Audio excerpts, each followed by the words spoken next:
तो hello dear student, कैसे हो? आई होप आप लोग बहुत अच्छे होंगे और स्वस्थ होंगे। मैं सोनू आप सभी को अपना यूट्यूब चैनल एसके क्रांतिकारी एकेडमी में स्वागत करता हूं। यदि अभी तक आप हमारे साथ नहीं जुड़े हो तो आप हमारे यूट्यूब चैनल एसके क्रांतिकारी एकेडमी को सब्सक्राइब करके आप हमारे साथ जुड़ सकते हो। तो चलो समय के मद्देनजर रखते हुए हम अपने सीधे टॉपिकों की ओर आते हैं। तो आज हम लोग क्या पढ़ने वाले हैं पता है? आज हम लोग पढ़ने वाले हैं क्लास 10th की बायोलॉजी, चैप्टर नंबर 1 जिसका नाम है जैव प्रकरण। अब ये जो बायोलॉजी, जब हम बायोलॉजी पढ़ेंगे ना, तो बायोलॉजी के जो एक्चुअल आखिर मीनिंग क्या होता है उसके बारे में आप सभी को पता होनी चाहिए।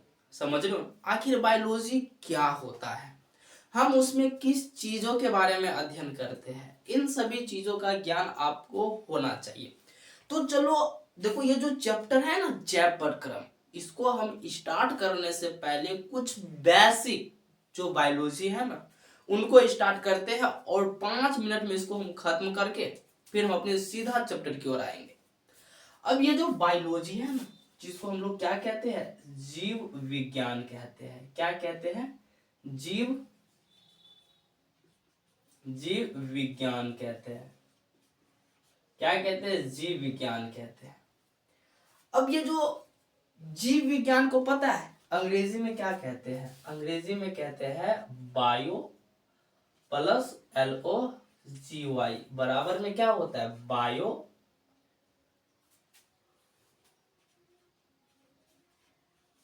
क्या होता है? बायोलॉजी। यानी कि बायोलॉजी, बायो प्लस लॉजी, ये दो शब्दों से मिलकर बना होता है। अब बायो का मतलब क्या होता है पता है? बायो का मतलब होता है जीव।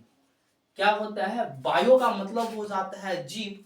और किसी भी चीज को जब आप अध्ययन करोगे ना, उसके अंत में आपको लॉजी लगाना पड़ेगा।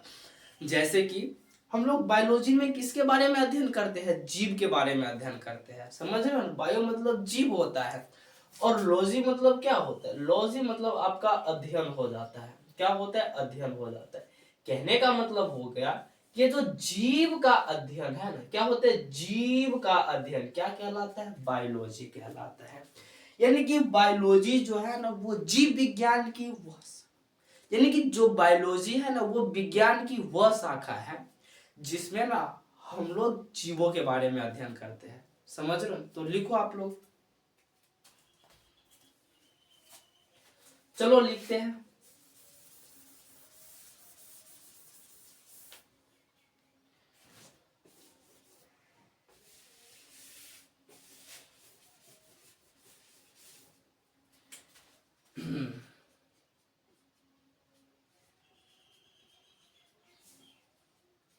जीव विज्ञान।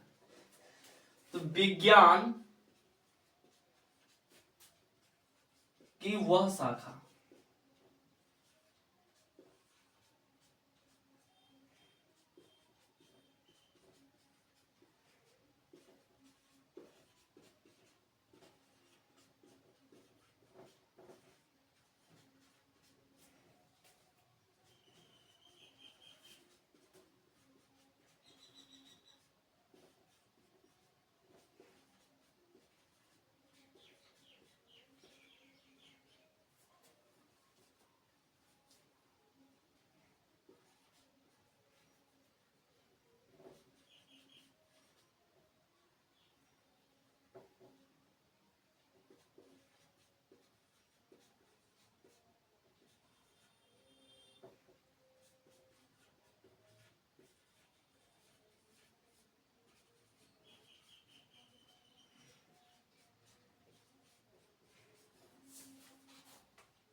तो मैंने क्या लिखा कि जीव विज्ञान, जीव विज्ञान जो है वो विज्ञान की वह शाखा है जिसमें हम लोग किसके बारे में अध्ययन करते हैं मेरे भाई? जिसमें हम लोग जीवों के बारे में अध्ययन करते हैं। समझ रहे हो?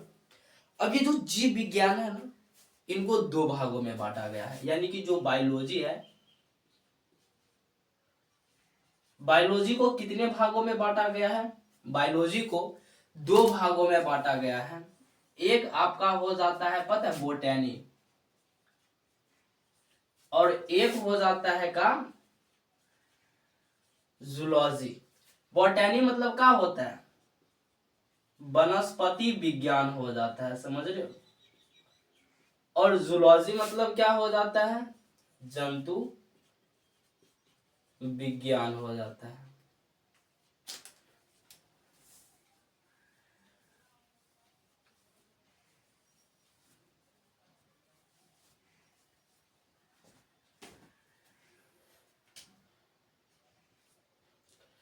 क्या जूलॉजी मतलब क्या हो जाता है, जंतु विज्ञान हो जाता है। यानी कि ये जो विज्ञान है ना, यानी कि जो बायोलॉजी है ना, बायोलॉजी को कितने भागों में बांटते हैं हम लोग, दो भागों में बांटते हैं, एक वनस्पति विज्ञान और एक जंतु विज्ञान।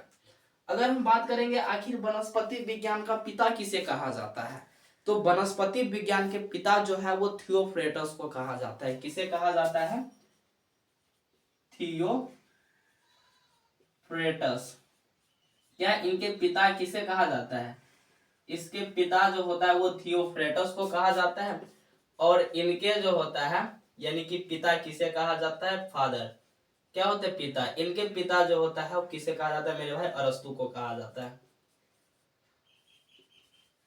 अरस्तु को कहा जाता है। तो ये रही आपकी बायोलॉजी की कुछ बेसिक जानकारी। और ये सब पता है आप लोग क्लास 9th में ही पढ़े होंगे। तो विज्ञान को ये जो सॉरी माफ कीजिएगा, ये जो बायोलॉजी है इनको दो भागों में बांट के पढ़ते हैं। एक हो जाता है आपका बोटेनी और एक हो जाता है जूलॉजी। बोटेनी के जनक थियोफ्रेटस को कहा जाता है और जूलॉजी के जनक अरस्तु को कहा जाता है। तो चलो चलते हैं हम, अब आते हैं अपने चैप्टर की ओर। चलो चैप्टर का नाम क्या है, जैव प्रकरण।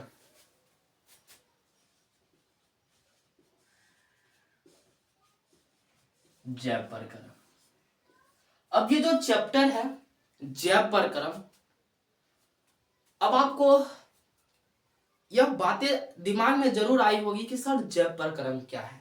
तो मेरे भाई अब देखो, आप लोगों ने यह चीजें जरूर नोट की होगी कि जब मौसम परिवर्तन होता है, यानी कि जो हमारे इन्वायरमेंट है, यानी कि जो वातावरण है, जब ये परिवर्तन होता है ना, तो हमारे शरीर भी क्या होता है, परिवर्तन करता है।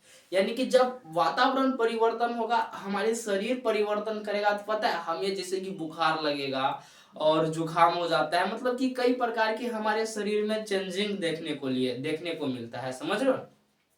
तो कहने का मतलब ये हुआ कि अगर मान लो कि जब बदलते वातावरण के अनुसार हमारे शरीर ना बदले तो क्या होगा।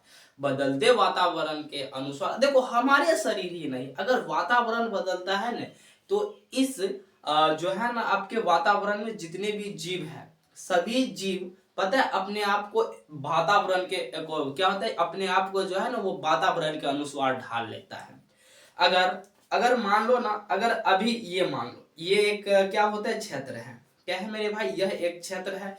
और इस क्षेत्र में पता है बहुत से जीव रहते हैं, क्या है, बहुत से जीव रहते हैं। अगर क्या है, अगर जो है यहाँ प्रतिकूल परिस्थिति हुआ जीवों के लिए, और प्रतिकूल परिस्थिति के अनुसार वो अपने आप को ढाल लेगा, यानी कि जो वहां के वातावरण होगा उसके अकॉर्डिंग अपने शरीर को वो ढाल लेता है। कुछ दिनों के बाद, 1-2 दिन लगता है अपने शरीर में चेंजिंग करने में, बट कर लेता है, समझ रहे हो। तो कहने का मतलब ये हुआ कि जब अगर नहीं करेगा ना, अगर कोई भी जीव जो है ना वो बदलते वातावरण के अनुसार अपने शरीर को नहीं बदल पाएगा, तो पता है वो मर जाएगा, समझ रहे हो, क्या होगा, वो मर जाएगा।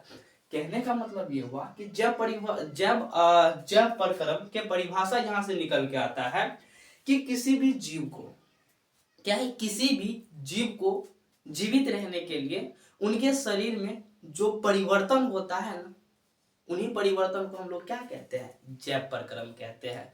तो लिखो जैव प्रकरण क्या होता है, क्या होता है यह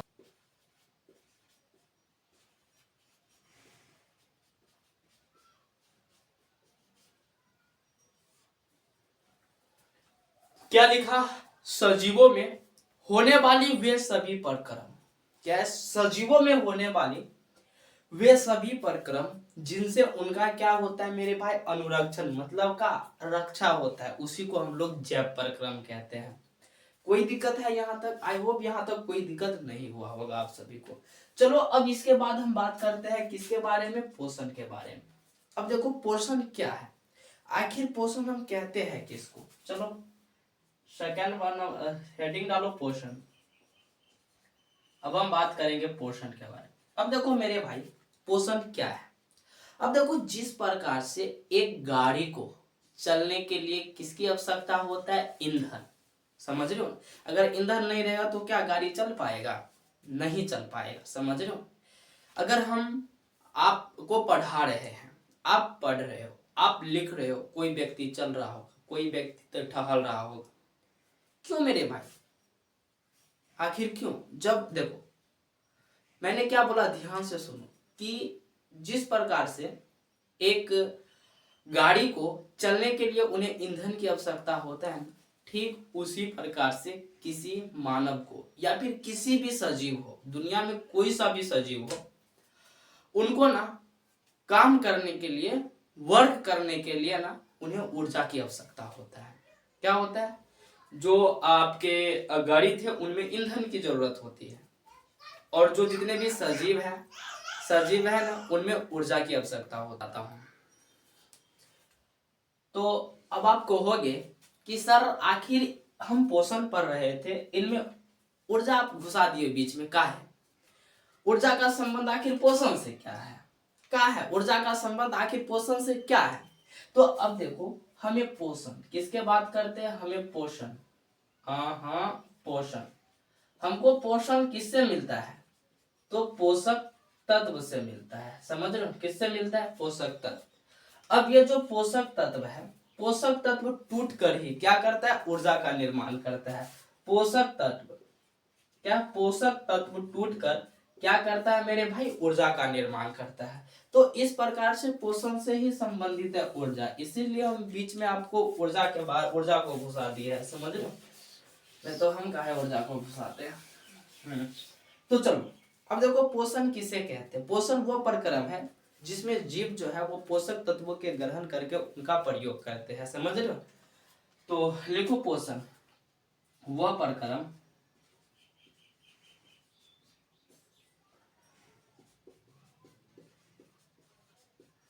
जिसमें जीव जो है वह अपना पोषक तत्व को ग्रहण कर क्या करता है मेरे भाई, पोषक तत्वों को ग्रहण कर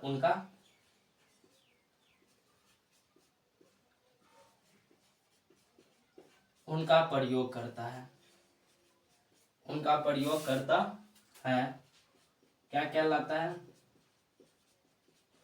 पोषण कहलाता है। तो पोषण किसे कहते हैं? अब आप पूछोगे ना कि सर पोषण आखिर किसे कहते हैं, तो देखो पोषण वह प्रक्रम है, क्या पोषण वह प्रक्रम, पोषण क्या, पोषण वह प्रक्रम जिसमें जीव जो है वो अपने पोषक तत्वों को ग्रहण करके क्या करता है, उनका प्रयोग करता है। इसी को हम क्या कहते हैं, पोषण कहते हैं। समझ। अब हम आपसे ये पूछते हैं कि देखो मेरे भाई आखिर हमें पोषण की आवश्यकता क्यों होता है? क्या हम पोषण नहीं करेंगे तो हम जीवित नहीं रहेंगे? क्या आप बताओ कि क्या हम पोषण नहीं करेंगे तो क्या हम जीवित नहीं रहेंगे? मेरे भाई जब आप पोषण नहीं करोगे ना तो आप जीवित नहीं रहोगे। मैंने आपको शुरू में ही बता दिया कि जब तक आपको ऊर्जा नहीं मिलेगा ना तब तक आप उंगली को ऐसे भी नहीं कर सकते हो। समझ रहे हो, आप अपने पलके भी नहीं हिला सकते हो। समझ रहे हो, तो इस प्रकार से आपने देखा कि हमारे शरीर में ऊर्जा का बहुत बड़ा रोल है। तो अब लिखो हमें पोषण की आवश्यकता क्यों होता है। देखो पोषण की आवश्यकता, देखो सबसे पहले इसमें यह लिखो कि हमें पोषण की आवश्यकता इसलिए होता है ताकि उससे हमको क्या प्राप्त होता है, ऊर्जा प्राप्त होता है। समझ रहे, क्या प्राप्त होता है,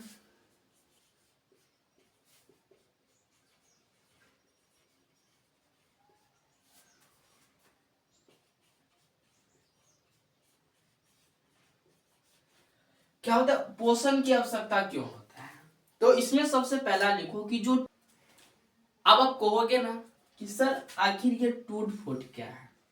अब देखो, जैसे कि आपको यहाँ पर कोई पंच मार दिया तो यहाँ की जितने भी सेल है ना वो क्या होता है, मर जाता है। तो उन्हीं को मरम्मत के लिए हमें किसकी आवश्यकता होता है, ऊर्जा की आवश्यकता होता है, समझ रहे हो। या फिर आपको कहीं पे चोट लग जाता है, या फिर आप कहीं से गिर जाते हो, या फिर आपको कट जा, आपका शरीर क्या होता है कहीं पे कट जाता है, तो उन सभी को मरम्मत के लिए पता है हमें ऊर्जा की आवश्यकता होता है। किसकी आवश्यकता होता है, ऊर्जा की आवश्यकता होता है। कोई दिक्कत है यहाँ तक, आई होप यहाँ तक कोई दिक्कत नहीं हुआ होगा। सजीवों में देखो, सजीवों में उपापचयी क्रियाओं के लिए निरंतर, सजीवों में उपापचयी क्रियाओं का संचालन के लिए निरंतर ऊर्जा की आवश्यकता होता है। लिखो, सजीवों में निरंतर उपापचयी निरंतर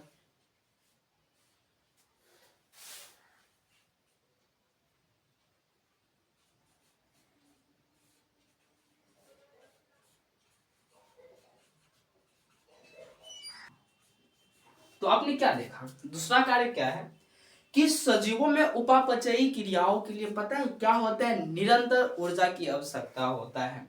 तो इस प्रकार से पता है क्या है, पोषण की आवश्यकता कितने हैं, 2 है। इस तरह से आप लिख लोगे। एग्जाम में पता है क्वेश्चन कितना बार पूछा भी है कि बताओ किसी भी जीवों में पोषण की आवश्यकता क्यों होता है। तो ये दोनों कारण लिखे तो गलती से 2 नंबर मिल जाएगा आपको, कोई दिक्कत नहीं आता। चलो अब आगे की टॉपिक की ओर चलते हैं हम लोग।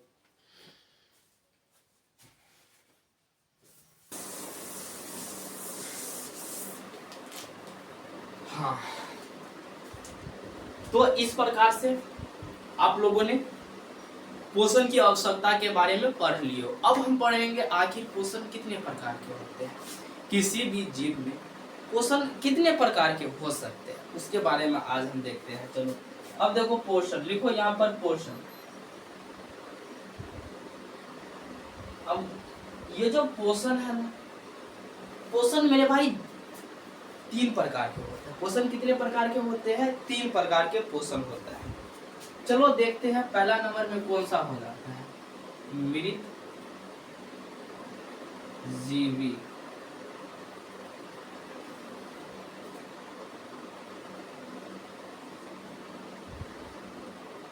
मृत जीवी पोषण,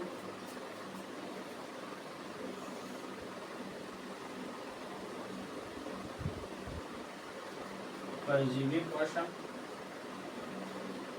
और तीसरा नंबर में का है, प्राणिशम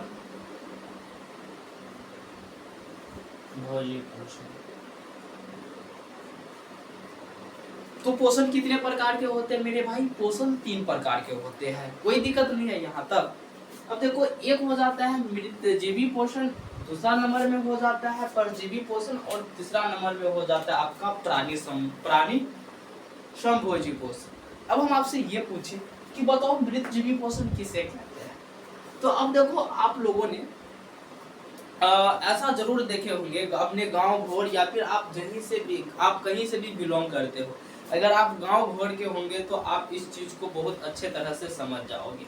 अब देखो अगर गांव घोर में क्या होता है, जो भैंस वगैरह वगैरह जो पालते हैं ना, अगर उनके भैंस मर जाते हैं तो उनको क्या करता है, उठाकर फेंक देता है। क्या करता है मेरे भाई, उठाकर उन्हें एक गांव से बाहर एकांत में जाकर फेंक देता है। अब होता यूं है कि 10 दिन 15 दिन या फिर 1 महीना के बाद पता है वो भैंस अपने ही गायब हो जाता है और बचता है उसका कंकाल। क्या बचता है, उसका बचता है कंकाल। अब क्या आपने सोचे हो कि सर आखिर वो भैंस को कोई खाया नहीं तब पर भी कैसे खत्म हो, हाउ इज पॉसिबल, लेकिन कैसे ये संभव है मेरे भाई। देखो आप बायोलॉजी पढ़ोगे ना, सब चीज संभव है, उसमें सब चीज बताया गया है, सब चीज बताया गया है। तो अब देखो मृत जीवी पोषण, अब क्या कहता है कि कुछ ऐसे जीव होते हैं जो मरे हुए जीव के शरीर से जो कार्बनिक पदार्थों के रूप में अपना भोजन को ग्रहण करता है। यानी कि जो मृत जीवी जो होता है ना, वो जो भैंस मर जाते हैं उनके जो शरीर में अवशेष होता है उनको कार्बनिक पदार्थों के रूप में अपना भोजन के रूप में ग्रहण कर लेता है। समझ रहे हो? अगर सपोज दैट सोचो कि नहीं होगा तब का हो, जब मृत जीवी ना होगा तब का होगा। अरे मृत जीवी ना होगा तो पता है अगर भैंस वगैरह वगैरह जो भी है वो मर जाएगा तो उसको हम गांव से बाहर फेंक देंगे, तो गांव को ही नहीं मेरे भाई पूरा इन्वायरमेंट को प्रदूषित कर देगा। समझ लो, पूरा वातावरण को वो प्रदूषित कर देगा। लोग जो है वो रोग से ग्रसित होने लगेंगे, पूरा पृथ्वी संकट में पड़ जाएगा अगर मृत जीव ना रहे तो आई होप आप सभी मृत जीवी के बारे में समझ गए होंगे। अब देखो तो सर मृत जीवी तो हम समझ गए हैं, अब आखिर परजीवी किसे कहते हैं? परजीवी पोषण, आखिर परजीवी पोषण। अब देखो कुछ ऐसे जीव होते हैं जो दूसरे जीवों के शरीर में अस्थाई या फिर अस्थाई रूप से रह करके उनसे भोजन प्राप्त करते हैं। जैसे कि आपके पास भैंस या फिर कुछ भी हो, जब आप उसे नदी या फिर तालाब में या फिर पोखर में आपके घर के किनारे जो सुविधा हो, जो चीजें उपलब्ध हो, जब उसमें आप उन्हें नहाने के लिए ले जाते हो तो क्या होता है, आप लोगों ने मछली के बारे में सुने होंगे या फिर जो मछली क्या करती है कि उनके शरीर में जो चमोकन रहता है ना, अरे भैंस के शरीर में क्या होता है, एक जैसे कि अपना के ये जो बाल है, बाल में जोहे होते हैं ना, यानी कि जिसको ढील कहते हैं, ठीक उसी प्रकार ये जो भैंस आ रही है उनके शरीर में क्या होता है, चमोकन होता है। समझ लो, अब उस चमोकन को पानी में ले जाओगे ना तो कौन खाएगी? मछली। और आप लोगों ने जोंक के बारे में सुने होंगे, किसके बारे में? जोंक के बारे में। अब जोंक क्या करता है कि भैंस के शरीर में क्या करता है, अस्थायी रूप से चिपक करके उनसे उनका खून चूसता है, मतलब कि उनसे भोजन प्राप्त करता है। तो इस प्रकार के पोषण जिस जीव में होगा, पता है वो कौन कैसा जीव कहलाएगा? परजीवी जीव कहलाएंगे। समझ रहे हो? और ऐसे पोषण को हम लोग पर पोषण, अरे माफ कीजिएगा, परजीवी पोषण कहते हैं। तो सर हम लोगों ने मृतजीवी पोषण के बारे में भी समझ गए, परजीवी पोषण के बारे में भी समझ गए, और प्राणी संभोजी पोषण के बारे में अब बाकी है। अब देखो इसके बारे में भी हम बहुत अच्छी तरह से आपको समझा देंगे। अब देखो प्राणी संभोजी पोषण तब किसे कहेंगे? प्राणी संभोजी पोषण किसे कहेंगे? अब देखो जब भोजन ठोस या फिर द्रव अवस्था में, जो भी अवस्था में, तरल हो या फिर ठोस हो, जब आप एक भोजन को क्या होता है, जब आप भोजन को एक जीव के भांति बैठ करके अच्छे तरह से जब भोजन करोगे ना, तो उस प्रकार के जिसमें भी पोषण होगा उसे हम लोग प्राणी संभोजी जीव कहेंगे, प्राणी संभोजी जीव कहेंगे। और इस प्रकार के पोषण को क्या कहेंगे मेरे भाई? प्राणी संभोजी पोषण कहेंगे। समझ, कोई दिक्कत नहीं। जिस प्रकार से हम लोग भात, दाल, चावल वगैरह वगैरह जो भी हो पकड़ के बैठकर एक जीव के भांति तोड़ देते हैं, खा लेते हैं, मेढक भी हो जाता है, मेढक भी प्राणी संभोजी जीवों के अंतर्गत आता है, मनुष्य हो गया, मेढक हो गया, इसमें आ जाएंगे। समझ रहे? अब देखो इनकी जो परिभाषा है, इनकी जो परिभाषा है मेरे भाई, वो सब हम आपको अगले लेक्चर में लिखवा दूंगा। समझ रहे हो? और अभी के लिए फिलहाल काफी है, समय भी बहुत ज्यादा हो गया है। आप सभी को, यदि आप सभी को हमारे यह क्लास अच्छा लगे तो आप लोग लाइक, कमेंट और सब्सक्राइब करना ना भूलिएगा। समझ रहे हो? और जितना ज्यादा से ज्यादा हो सके आप लोग क्लास को शेयर करिए। हाँ मेरे भाइयों, एक बात ध्यान रखिए, हाँ मेरे भाइयों एक बात और ध्यान में रखिएगा कि आपके जो प्यारे प्यारे उंगली है ना, उनसे लाइक और शेयर का बटन को जरूर दबाइएगा।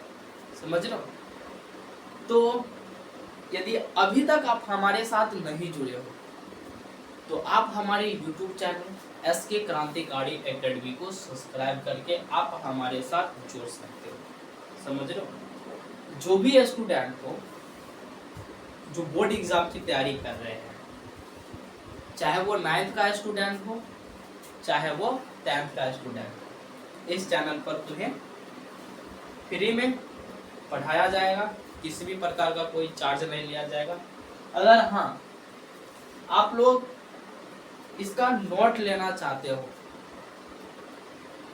तो आप लोग जो है ना हमें मैसेज कर सकते हो, यानी कि कमेंट करो कि सर हमको नोट्स चाहिए, तो हम पता है टेलीग्राम पर एक ग्रुप बनाएंगे और उस ग्रुप में हम नोट्स को डाल दिया करेंगे, आप लोग वहां से जाकर डाउनलोड कर लीजिएगा। समझ? तो चलो मिलते हैं अब अगले लेक्चर में, अभी के लिए फिलहाल बाय बाय।